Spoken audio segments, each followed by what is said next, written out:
Before mankind lit its first torch, before language or memory, there were the engineers, ancient titans who wielded creation as a tool and weapon alike.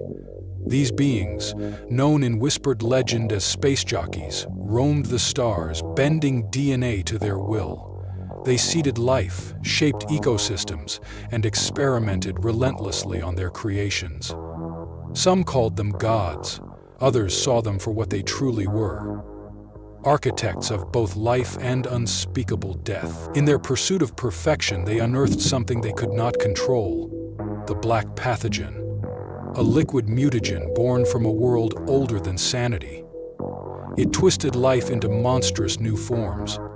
The engineers, ever arrogant, tried to bind this force to their will, but when they merged it with a biomechanical organism harvested from a dying world, something happened.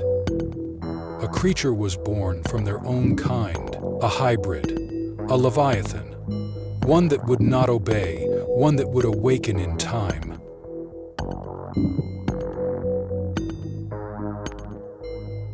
The year is 2180, just 1 year after the destruction of the Hadley's Hope colony on LV-426. Despite the catastrophic outcome, Weyland-Yutani remained undeterred. Their obsession with the xenomorph genome had only intensified.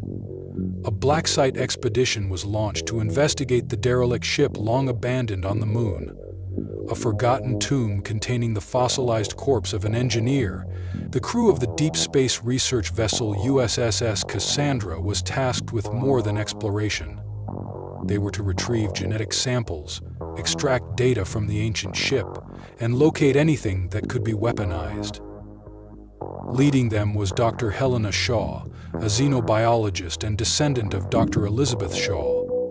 Haunted by her great-grandmother's lost voyage aboard the Prometheus, Helena had studied everything about the engineers, their creations, and the black pathogen.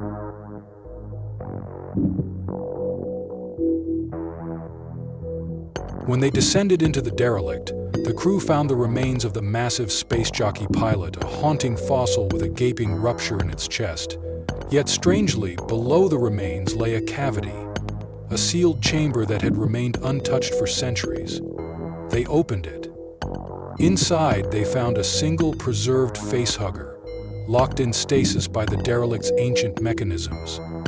Its genetic structure was unlike any they had seen before, heavily modified, likely by the engineers themselves. They brought it aboard. That was their first mistake. Within 24 hours, it broke free and found a host, a synthetic named 89, whose biomechanical structure mirrored the engineer's own designs.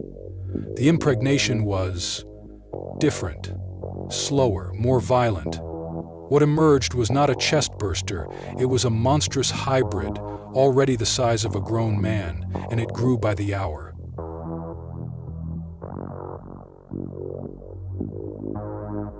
The creature, later classified as the Space Jockey Xenomorph or Eldritch Hybrid, was unlike anything the galaxy had ever witnessed. Born from an engineering known to ancient star maps as the Space Jockey, this xenomorph stood over 15 feet tall, an overwhelming juggernaut of biomechanical terror. Its massive frame was sheathed in deep brown-gray exoskeletal armor, intricately ridged and laced with biomechanical tubing that pulsed with sickly green fluid. The head, elongated like traditional xenomorphs, had an even more monstrous breadth. Wider, thicker, and adorned with raised crown-like spines, marking its regal yet horrific evolution. Its obsidian-knack eyes reflected nothing, yet seemed to absorb all light, all hope.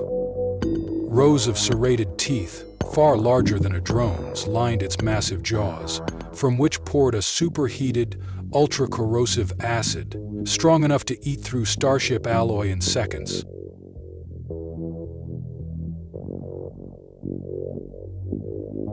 Unlike other Xenos, the Space Jockey hybrid exhibited signs of strategic intelligence, stalking prey with patience, disabling power systems before striking, and even mimicking distress signals to lure targets into its lair.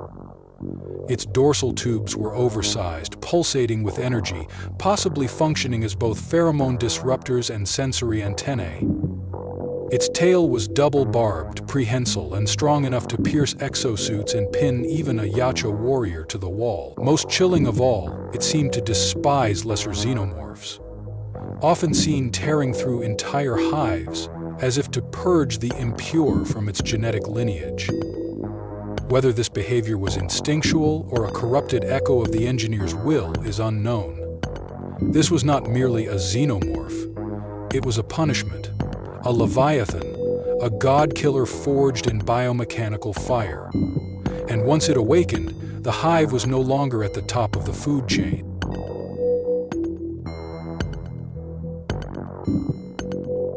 With no other options, the survivors lured the eldritch hybrid back to the derelict ship. Deep within its halls, Helena activated the ship's ancient power core, hoping to overload it in a final, desperate act of containment. As the creature entered the pilot's chamber, something happened. The ship responded. Lights flickered. The walls pulsed with life. The Leviathan roared, a sound that shook the mountain beneath the ship. It remembered. It had been born here. It was meant for this place. But Helena activated the self-destruct. In a storm of flame and biomechanical gore, the derelict vessel exploded, raining fragments across LV-426. The crater burned for days. The creature was gone, or so they believed.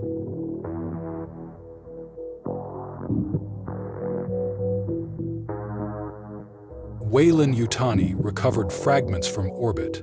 A single piece of the creature's outer skull was enough to reignite their plans. Project Ascension was born in secret. Somewhere on a remote black site moon, a new generation of xenomorphs was already being bred, using traces of the hybrid's DNA. But what the company had failed to understand is that the creature had not just been a mutation.